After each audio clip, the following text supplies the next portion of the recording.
this is? This is Moment 37 from EVO, the biggest fighting game tournament in the world, 2004. You probably didn't know that, so allow me to tell you the brief history of fighting games so that I can get an A+, and so that you can cheer me on at this year's EVO. Let's get into it.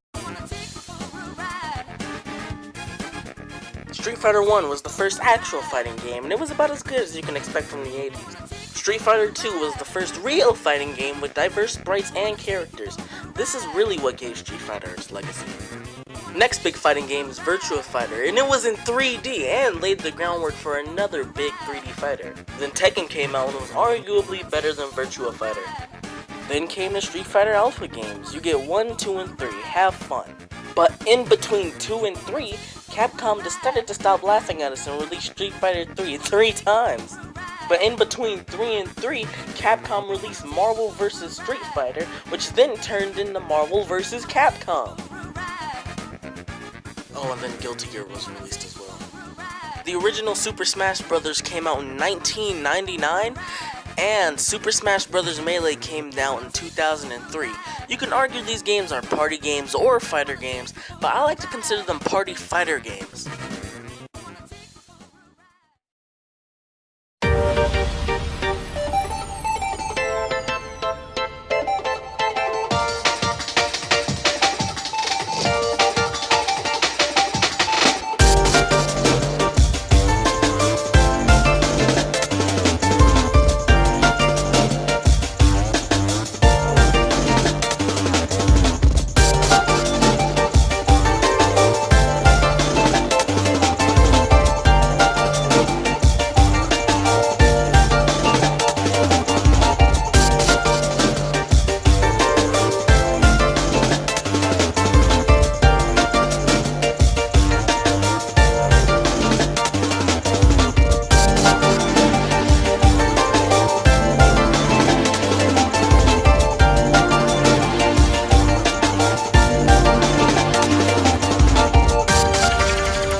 Street Fighter 4 saved fighting games with 5 years of nothing but the same old, same old.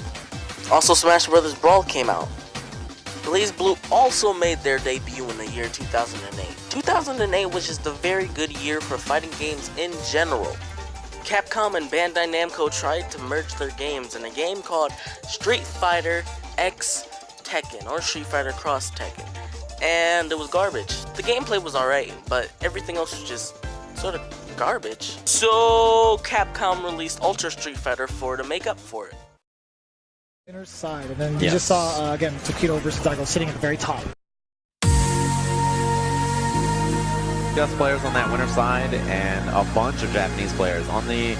Skip ahead a couple of years and Capcom released Street Fighter 5. They even hosted their own tournaments and fully supported the game. There are DLC updates containing multiple characters and DLC costume updates. It was the full deal.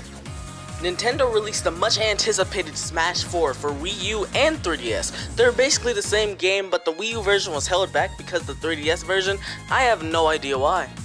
2017 and Bandai Namco released Tekken 7 to combat Capcom Street Fighter 5. Capcom released Street Fighter 5 Arcade Edition just to screw with Bandai Namco a little bit, and because the game was kinda getting a little bit stale.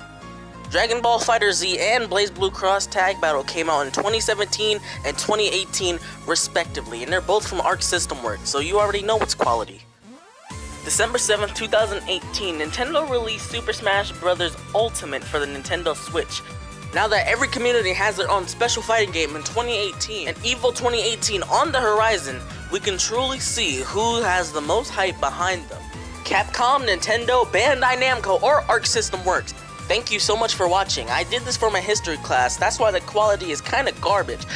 But anyways, I'll see you ones in the next ones. Bye! I think you're so good, and I'm nothing